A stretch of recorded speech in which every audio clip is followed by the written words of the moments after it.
Environment readiness. Down below you have all the steps which you need to follow to configure and operate an environment with adapter servers. Firstly, we must have an external database to connect with. We will also need to create an ODBC connection in a server that is the same network as this one, so it allows us to interact with the database. We also have to install the adapters console in the same network as the database. And we need to create a connection with the available web service by default in the adapters console. We must create its corresponding site previously.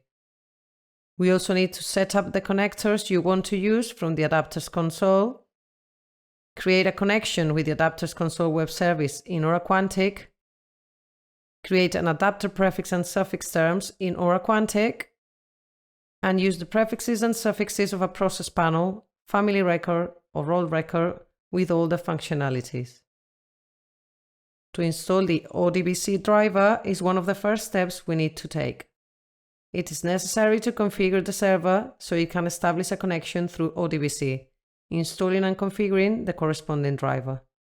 We just have to access the ODBC Data Source Administrator application, and from the file DSN tab, we just need to click on Add to create a connection. As you can see in the image, the first thing that is requested is the driver's compatibility with the database where the external application's information is stored. Then we just need to follow the steps indicated by the wizard. Let's review the main steps to follow to install Aura Quantic adapter servers. We have our external network with external applications like ERP, CRM, and on the other side we have the Aura Quantic installation server. Now we are going to create an ODBC connection that allows us to connect with our adapters console. For this to work, we need to install the adapters console in the same network as the database you're going to connect it to. Lastly, we can connect our application server via the corresponding web services with the adapters console. To use the web services, remember that we must create the site to host it. This is a quick guide, so therefore is advisable to consult the specific documentation of this topic in the knowledge base. Web service connection. The connection must be configured at first through the adapters console using this service. In order to properly configure the adapter in the console, you must first create the connection in the web service.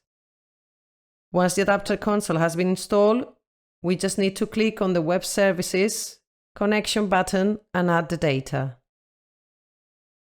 First, we need to add the user that must have permissions on the website. Then we will add the URL of the website created.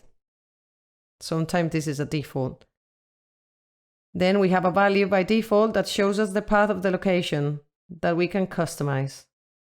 And finally, we have the name of the file that contains the web service structure, an ASMX file.